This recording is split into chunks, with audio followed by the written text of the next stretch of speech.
Hello, and thank you for joining us for the Oklahoma Bureau of Narcotics podcast, Narcotics News, the podcast discussing all things OBN. In this episode, we tackle the tough subject of human trafficking with care and consideration. We hope you find this podcast informative. Thank you for joining us today. We have Chief Williams. He is the chief over human trafficking, money laundering, and our medical marijuana enforcement team. Thank you for joining us, Chief Williams. All right, good morning. Thank you. So today we're going to be talking about human trafficking. Okay. You have actually been involved with human trafficking from its inception at OBN, correct? Yes. Awesome. So OBN is actually kind of thought of as a drug enforcement agency. How exactly is human trafficking even included with OBN? How did that kind of start? So in 2011, 2012, Senator Darrell Weaver was the director at OBN at the time, and we started seeing an interplay between human trafficking crimes and drug crimes. The skill sets you use to investigate drug crimes also work very nicely to investigate human trafficking crimes. And by that, I'm talking about the surveillance, the undercover investigations, the technical investigations, the search warrants, those type of things. We wound up being a very good fit for that type of investigation, and OBN was given legislative authority to have primary jurisdiction on human trafficking crimes. So back in 2012, we started a standalone human trafficking unit, and we're still proud to have that unit. Director Anderson is very supportive of that mission, and we're one of the few standalone human trafficking investigative units in the country. Awesome. So I have heard a lot about human trafficking, especially in recent years. You hear a lot about it. What is human trafficking? Like, what do we actually talk about when we're talking about human trafficking? Human trafficking is defined by different organizations in different ways. But in general, the taking advantage of somebody, a vulnerable person, through force, fraud, or coercion for a commercial means, either for labor trafficking or sex trafficking, is typically what we view it as. Statutorily, the main three elements are going to be taking advantage of somebody through force, fraud, or coercion. You'll hear those words used very repetitively in human trafficking cases. Also, in sex trafficking, if the person being trafficked is under the age of 18, you don't have to have force, fraud, or coercion. The simple commercial sex act with somebody that's a minor does elevate it to human trafficking immediately. Okay. So when you're talking about human trafficking, and you specifically had mentioned sex trafficking, for instance, I hear a lot of confusion about the difference between prostitution versus sex, or like all prostitutes sex trafficked, or, what are those kind of dynamics? It's a really good question, and it's almost kind of a sliding scale. All prostituted women have been victimized of something. There are occasions where somebody may be making a decision to engage in that for monetary reasons. They find themselves in a bad spot in life.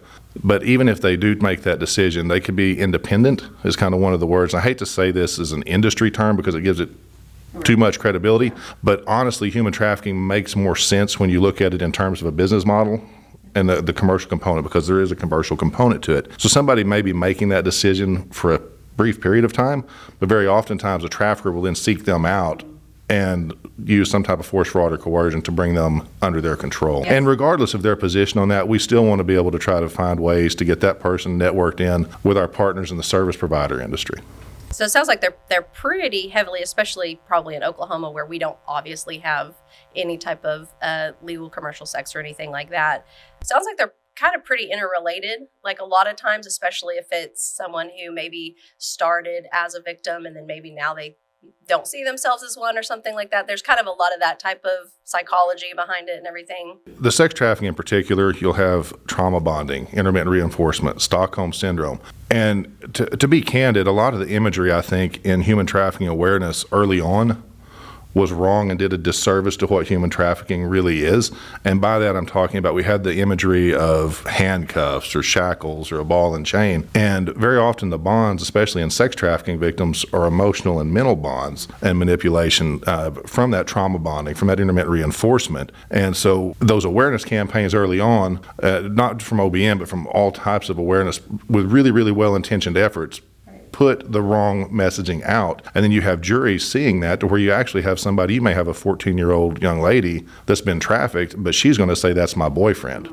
We just needed a place to stay. We just needed a meal. I love him. And so it confuses a jury. It confuses the public because they're seeing somebody that says they care about their trafficker. They don't feel like a victim. They don't self-identify. And yet they've been manipulated to extreme circumstances and being victimized. Very, very bad victimology. So kind of speaking of that, that's kind of a good segue into someone who, like, for instance, we'll kind of focus on sex trafficking right now. So how does a person, because obviously most of these people are probably not choosing and saying, yeah, I want to go become a prostitute or go and get sex trafficked or anything like that. They're probably not thinking of it at all. And you had mentioned this is their boyfriend. I know everybody's different. There's no one blanket thing that we can talk about when it comes to how someone ends up becoming a victim. But what are some of the things you've seen in your experience as an agent, as the chief over human trafficking? What are some of the ways that you've seen these people end up getting into this life and this victimology? Sure. You hit it on the head to start with. It's an individualized path, but there are some patterns. So trafficking, and a lot of times in the United States, pimping gets glamorized. That's a glamorized form of trafficking. And it's not new. There are books written on how to do that from the 1940s. It's in pop culture in a lot of different ways as well. So let's talk about domestic sex trafficking first. Somebody from the United States and that's been turned out. Turned out is one of the sex trafficking industry words for encountering somebody that's more or less a normal person, living a normal lifestyle, and getting them involved in the commercial sex and the human trafficking lifestyle, right? So the turning out process, the recruiting process, oftentimes is going to start when they're very young, 12 to 14. I will say this, that gets kind of misconstrued, that we're recovering mostly 12 to 14-year-olds. That's not the case. That actually comes from nationwide service provider interviews after they've been able to help somebody, and they go back and say, okay, tell us your story. When were you first turned out? How did this happen? And almost exclusively that it's going to go back to that 12 to 14 range. And I think there's certain things that are being picked on in that range too. You know, a lot of developmental stages are going on that are very significant at that time. Seeking independence at that time, all of these things play into it, and you'll see traffickers play into that. Very often, especially now, social media has such a prolific presence in our society. They'll make contact through social media, and then you find somebody that's a little bit disenfranchised for whatever reason. They don't feel connected to the family, they don't feel connected to their friends, their school, whatever those support networks are, they're not in place or the kid's not connected to them. So they'll offer something. And then they offer that friendship and companionship, and then all of a sudden it turns to a commercial sex thing. I can probably best relate it with a story from one of the ladies that we've encountered and how it happened with her. She was from a fairly well-to-do family, so she wasn't in need of food, clothing, shelter. Those things were all taken care of. She wasn't running away from anything bad. She was running, just wanted to see what was out there. So she described an event where she's in a shopping mall, and she's wearing old shoes, and she's wearing torn and tattered shoes, and because of her favorite shoes, not because they're bad shoes, right? So she's walking around, and all of a sudden, you know, she'll describe the walk as kind of head down, shoulders slumped, not particularly having a really good day. And then somebody comes up, hey, gorgeous, pats her on the back. Well, what we're seeing is, you know, they've identified what appears to be an ego need or a self-esteem need, and they're feeding into that. And now then, all of a sudden, they go out, and he buys her a $100 pair of shoes. To that point in life, that's the most money anybody other than mom and dad has ever spent on her at any given time. Well, this quickly turns into a boyfriend. Now, this is my boyfriend, and they start using drugs together. And then this progresses, and this all happens pretty fast. This isn't a long, drawn-out 2-year process. This is a couple of weeks, you know, if that. And as this process goes along, she sneaks out to meet him, and they meet at a hotel room, and there's a third party. There's another guy in the hotel room. And all of a sudden it's, hey, baby, I don't know how to tell you this, but you know those drugs that we've been using. So now then and that's a really significant thing, because now it's we've brought we into this. These subtle things add up in human trafficking. So now we've got we have been using. Well, that's the guy I get them from, and I owe him money, and I don't have money, and he said he's going to break my legs if I don't pay him.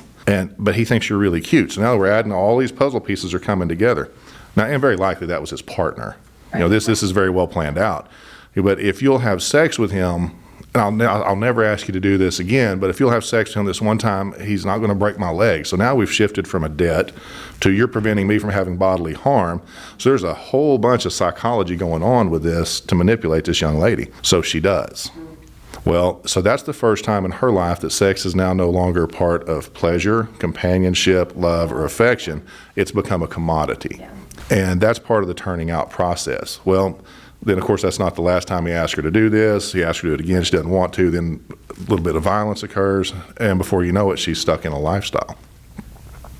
Yeah, that's kind of some of the things that we hear about. The problem is there's so much other types of misinformation that's out there. You never know, so it's great. I think the audience definitely needs to know how it actually has happened, at least in the past, because this is a real life scenario. This is a real woman that we actually ended up helping, and it all kind of started just from someone fulfilling something that was missing from this young person's life, essentially. I mean, it sounds like, maybe she wasn't feeling great about herself or something, and then he kind of fulfilled that.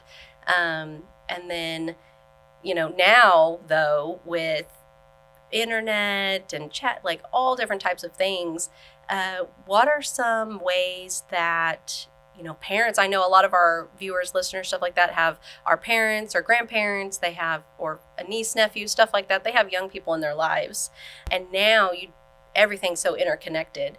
What are some ways that, maybe the public can help protect their kids from this possibly happening? Know what your kids are doing. Know what your kids are, to the degree you can, know what what platforms they're engaging in. This is where it gets really, really tricky now, too, because it's no longer just a phone. It's no longer just a specific app. It could be one of the gaming systems where they're in a game room and they're chatting back and forth during the game room. There's all kinds of ways that predators are out there on the online platforms. So just be aware, but also look for behavior changes in your kid. If all of a sudden they've got unexplained new pair of shoes and unexplained jewelry, stuff there's not really an explanation for where they got the money for this, or all of a sudden we have an incredible change in the way we appear, everything. And I talk in terms of a female sex trafficking victim. Understand that there can be, any demographic can be victimized. Typically we see females as the sex trafficking victims more often than not, but we've encountered male victims as well. But you're still going to look for those behavior changes that don't have a good or reasonable explanation. Right. Yeah.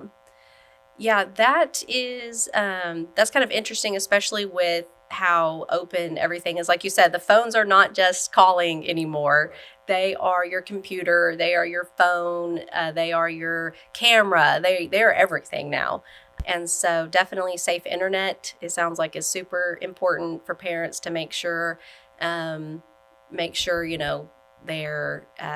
chatting, make sure they're chatting with people who they personally know, maybe not just some random strangers type of thing, So that, I think that's going to be great for the public to know, because it is such a scary thing for parents with everything so interconnected now. I mean, they could be talking to someone who they think is in, England or Australia or something, and come to find out they're actually right around the corner from their house and they have no clue. So definitely, I think that's going to be great information for the public, because you hear a lot of misinformation. Probably something to add in there as well.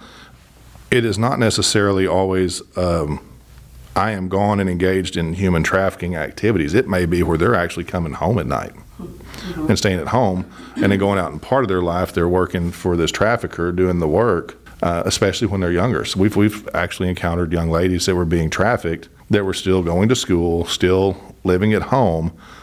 It was just when they had opportunities, the trafficker was actually putting them out. And you also see where they're absolutely not engaged in anything other in life other than being fully immersed into a sex trafficking environment. Yeah. So it's not necessarily even, it sounds like this isn't just limited to, you have some teenage girl runs away and then they're found, happenstance by a trafficker.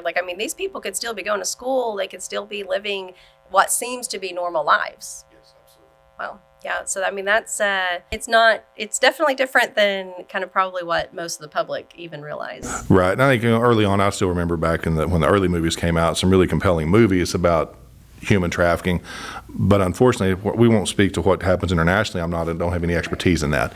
But I can tell you domestically, you don't see what was portrayed in some of those movies. So people in the United States started to look and say, if that's not what it is, then it's not human trafficking. And that's really not the case. Yeah, that's that is one of the confusing things, because you hear about kids getting kidnapped, and they're being kidnapped to go into sex trafficking or something like that, or it's always either someone kidnapped or someone ran away. But it sounds like actually it could just be just some average kid who happens to just make a connection with somebody. Absolutely. It can be. And then one of the early pieces of misinformation that was out there too, just to kind of dispel, was that Oklahoma has, obviously we've got I-40, I-44, and I-35. We've got a good interstate system in Oklahoma. Most states have interstate highways in them. And people were afraid that there's, the stereotypical kidnapper van. There's the white panel van pulls up and takes your kid off the front porch swing. And that's really just not the dynamic. Now, there can be movement. A traffic victim can be moved. And we do see that. We saw one where one of the traffickers traveled and went to a lot of professional sporting events and everything else, and he made all of the money to travel with the young lady he was trafficking. And it was truly a sad deal because she was talking about how she got to travel to all these places, and we finally got to the point of asking her, well, what did you do when you were there? He's going out and doing all these neat things, and she's at the inside of a hotel room with commercial sex people, and so it was a horrible situation for her. But the interstate system, movement is not a component of human trafficking. It can be. It can happen. And the interstate systems, while they can be relevant, it's really not part of the crime. What you get is the recruiting and the turning out, not the straight up kidnapping. Now, I don't ever want to paint into a corner and say that couldn't happen because there's no telling what can happen. But the typical thing that we see is more of a recruitment, a turning out, building some kind of, in other circumstances, we call it grooming. It's very much akin to a grooming process. Yeah, so on the news the last couple of years, we've also seen I don't necessarily know if it's an increase or if it's just because there's more awareness and more things in the actual news about it. But can you kind of discuss, and I know we can't obviously discuss some of the things that are ongoing cases, but can you discuss a little bit about like these brothels we're seeing in Oklahoma? Yes, we're seeing the dynamic is shifting. So street level prostitution, oftentimes the slang words you'll see for that is the track or the blade. That's where you have open air prostitution interactions. Those have almost gone away. You'll still find that interaction, but it's mostly online setting up. Domestically, it's mostly the online setup, to a hotel or something of that nature. And we're seeing an intersection in the illicit marijuana trade and people of international origin in the illicit marijuana trade. Very specifically, we've seen brothels set up in Oklahoma to where we've had people disclose that it is set up very much to cater to the owners and managers of some of the grows that are involved in the illegal marijuana trade. We've actually got, I'm trying to find how to not talk about cases that haven't fully been adjudicated, but just point blank, we've got very solid evidence of people out of state running and directing people from other countries on circuits of brothels in the United States, including multiples in Oklahoma, to provide commercial sex activities to their clientele. So that's a bit of a new dynamic that we're encountering. That actually kind of circles back to our very first point about how drug enforcement and drug cases actually is very similar, and even sounds like they're very much interchangeable, and you have people who are involved in maybe drug trafficking or illicit drugs actually also involved in the human trafficking or the sex trafficking. That's a great point. We have a tendency to want to oversimplify things sometimes, but they really do they're polycrime organizations. There are people that are conspiring, the bosses are conspiring to make money illicitly. If that's selling drugs, if that's selling stolen goods, if that's human trafficking, if that's providing labor through human trafficking, all of these things come into play. So there's multiple crimes that come together and intersect at some of these organizations. And like I said, like we pointed out earlier, and just like you just pointed out, the same skill sets used to investigate drug crimes, we're seeing the drug crimes, we're seeing the human trafficking, all in the same groups. And being able to make those connections, I think, is very significant and a huge tool to help investigate these things.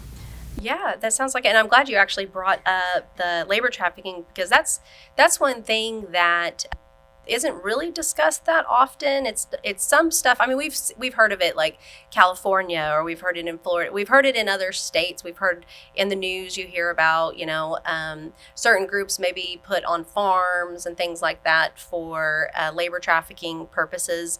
Are we seeing that at all, or we suspect that at all in Oklahoma? Absolutely. And I need to probably preface or explain a little bit, so I appreciate the opportunity to explain a little further on this. bars for success and the way we count success in human trafficking is never going to be off of convictions under the human trafficking statute. To get conviction under that statute, you pretty well have to have a cooperative victim all the way through. So a lot of times you have victims that don't self-identify as a victim, or it may not be the best thing for their personal recovery route to be engaged in that. So a lot of times, but because they're polycrime criminals most of the time, we find other crimes that they're engaged in and find other ways to get the trafficker held accountable. Specifically to the labor trafficking, those cases, especially with international victims, are incredibly difficult to make because a lot of times the bad situation here is frankly better than the bad situation they came from. So you may see people in a small room. I've seen people in a, 6-7 people living in an 8x10 room, sleeping on top of each other. We see limited access to food, or food is used as a coercion mechanism sometimes. The illicit marijuana industry has been honestly a really big breeding ground for the ability to do this, because you have rural locations, isolated locations, invisible populations that are on site most of the time. And frankly, if you're from another country and you don't have any ability to speak English, even if you have a cry for help, what does that cry for help look like, and who hears it? Yeah, who do you even talk to if you don't speak the language? So if you're in the middle of rural Oklahoma and you decide I'm going to leave, even if I walk away, where do I walk to? And if I'm walking down a county road in rural Oklahoma and all I speak is Mandarin, now traffickers will also play on fears of people when they're in an unfamiliar environment. It's like, hey, everybody around here, nobody's going to like you. Or we've even seen different things that may use cultural myths. Because if you have somebody that's, especially if they don't have much formal education, you can maybe convince somebody that, hey, there's these type of wild animals here if you get off-site. It's things that may sound unreal to most people in the United States with our education system. But think of it, if somebody had the equivalent of a kindergarten education, maybe believes in certain mythologies, and then all of a sudden the trafficker's playing up on that. Right. You're here. You're in this land. And now if you leave this property, you're safe here, but there's no other safe haven for you. And so even if they technically have freedom of movement, do they? Right. And then we see the communal living.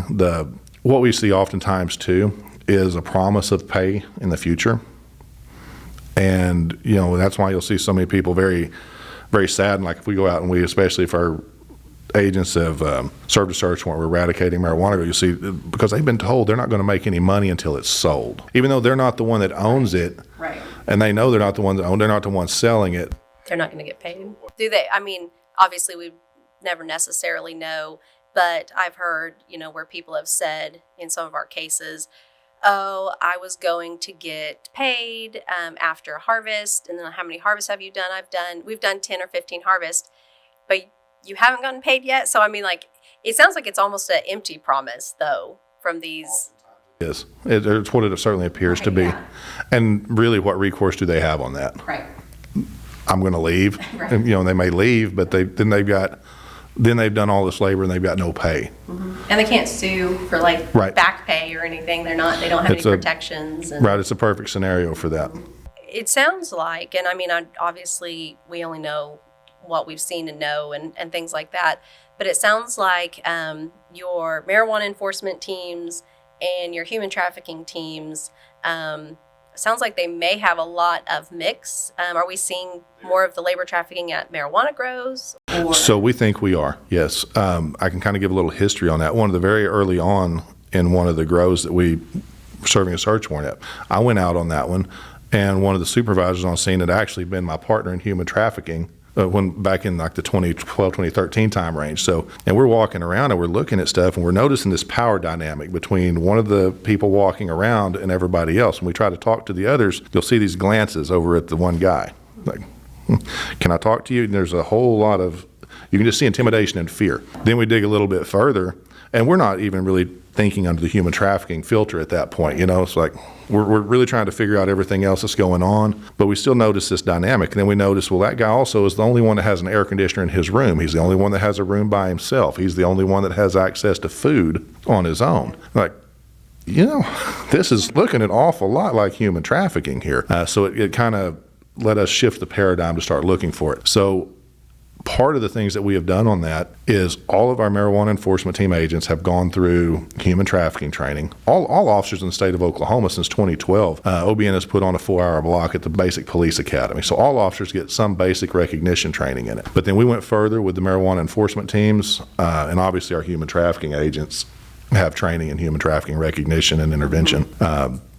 Some of the other things that we probably ought to bring up, or I need to talk about on that too, that we look for is unsafe working conditions. Where somebody, and it's really easy to put somebody of an international origin in those unsafe working conditions because they don't understand what safe working standards are in the United States. You know, we've gone for decades. If you look at the history of OSHA, the history of fire code, NFPA, building codes, and all of these things, you know, there's a lot of hard lessons learned in history. If you research that on like, hey, that's a bad idea. We need to Right. Maybe flammable materials need to be stored separately. Maybe we don't need to have sources of ignition by those things. But they're not going to report that. They don't even recognize it. Yeah. Right. So our agents have gone out and noticed some of those and, you know, worked in those conditions and see. So we're very concerned about the working conditions, not just for when we're interacting with those or the public around them, but also the workers that are there on a day in, day out basis. And frankly, if there are injuries, a lot of times it's an invisible population. Yeah. You may not ever have the injury even reported. We've had several instances where people talk about somebody getting hurt, but there's no, you know, did they go to the hospital? What medical treatment did they get? And to that end, there's actually a historic case in Oklahoma goes back to 2003 or 2004, and it was a manufacturing company case out of the Tulsa area. And if you'll allow me, I'll give you a little bit of history on this. It's kind of a neat story, but it had a whole bunch of misinformation about it. So it was the John Pickle Manufacturing Company case, never criminally charged. There was a civil suit on it. But, so the Trafficking Victims Protection Act federally passed in 2000. And as government often does, they want to try to figure out, is this working? Do we have some kind of a benchmark or a success measure, right? So human trafficking is next to impossible to quantify. If you ask me how many people are sex trafficked in Oklahoma, I'm going to shrug my shoulders and say, I'd love to know, but I have no idea. And it's going to be a transient number. It changes day by day anyway. Labor trafficking is the same thing. We can tell you how many people we've had contact with or those sorts of things, but as far as total numbers, next to impossible to get. Well, when I did some research on it, we used to hear when we first started this that Oklahoma's fourth in the country for human trafficking. We're like, fourth, how are we fourth? And it'd be, well, we're fourth because of the interstate system. Maybe not. We're fourth because of this or that. I don't know. So we started really digging into a lot of research to figure out where this number came from. So you go back historically, TVPA passes in 2000. 2003, 2004 timeframe, 52 or 53 victims of international labor trafficking. Most of them were from India. Most of them had come over legally, but they were on the wrong type of visas, so that makes it where they're no longer on legal presence. It was a bait and switch. These poor folks were victimized on both ends of this deal. So they had like a recruiter in India that they paid an exorbitant amount of money to get to the U.S., thinking they were going to get advanced welding certifications for like trying to better themselves. Well, the first thing they build is their barracks, which is probably a sign things are about to go bad. Some of them were injured because it's a heavy equipment type of deal. You know, like one of them that we learned about had a piece of heavy metal fall on his foot, really severe injuries, gets treated by somebody went to Walmart and bought bandages. I mean, so no proper medical care, bad things like that. And that, you know, but again, that goes into these safe working conditions and those sorts of things. Well, then take this case and fast forward a little bit. So TVPA goes into effect. How do we quantify it? Well, there is a special visa that's issued that can be issued with law enforcement certification to somebody that needs continued legal presence as a human trafficking victim. So during that time frame, 52 or 53 T visas were issued in Oklahoma. So indeed, if you count that period of time, the 1 year period of time, the most T visas issued, Oklahoma was fourth in the country from that one case. Because they're human trafficking. They were all human trafficking victims, labor trafficking victims. They all needed continued presence. Yeah. So they received 52 or 53 TVs. So then we're going to jump up really high because all of a sudden we had all these people that were getting these. So if you hear the number fourth in the country, that's actually where that comes from and the backstory on that particular number. Other than that, we partner with people all over the country. I would say that our sex trafficking is about like the rest of the country. Yep. We're not particularly better, we're not particularly worse. I would say I'm proud of a lot of the efforts that Oklahoma is making to try to educate and interdict human trafficking cases. Very good. Yeah, so it's there's a lot, it sounds like there's a lot of interplay. There's a lot of similarities between what we do in drug trafficking and also what we do with our human trafficking and everything like that. So it kind of actually sounds like the human trafficking statute and everything like that is actually a pretty good fit in what we do with our background and our skill sets. And then also just being on site at these places where we're doing drug investigations. And then they also have either a labor trafficking component, human trafficking component, whatever it happens to be. It sounds like it's very much kind of a good fit, even though kind of you don't think of it in the very beginning, but then you actually kind of do. You get to that point. At the end of the day, it is. They intersect, and we need to have those skill sets. Awesome. Well, I definitely appreciate you joining us today, because I think this is a very good and important topic for the public. It's also as you know, we have been posting on social media. It is Human Trafficking Awareness and Prevention Month. And then in the middle of January is Human Trafficking Awareness Day. So we definitely wanted to put this together to have information for the public. We wanted to make sure that they didn't have any of the myths and the misinformation and everything like that, because unfortunately there's a lot of that goes around with anything. So we definitely appreciate you being here with us and sharing some of your experiences as an agent, and then also as the chief, and letting the public kind of know what's going on at OBN in general, but then also with human trafficking and how they can kind of help their family and friends and make sure that they're doing their part. We also have a human trafficking hotline that people can call. And we have it posted on our website. And we include it in all of our social media posts that we have. So if anybody thinks there may be a victim, so would we encourage people to, even if we don't know, like if we just suspect, would we want them to call? We would much rather run down the leads to something that's not human trafficking than have it not reported. So yes, if you see something, say something, report it. We would love you to report it to us. If it's an ongoing emergency situation, call 911. The local agencies can respond and at least stabilize the situation. We'll still be happy to come out and help any way we can. And as a matter of fact, even if somebody calls the national hotline, we usually get those referrals as well. So yeah, definitely report. If you suspect something, report it, and we're happy to look into those things. So definitely, yeah, I mean, that's one of the things that some people are afraid, oh, well, I don't want to, waste someone's time, or I don't want to, do something like that, especially if maybe I'm thinking too much into it or something. So, so it sounds like obviously, report anything you think is suspicious, and we have agents that can look into it, and the local authorities, if you call 911, if it's something emergency, they can definitely look into it. So again, appreciate you being here, and we will have links and information for the public to be able to get more information. And thank you for joining us, and have a great day.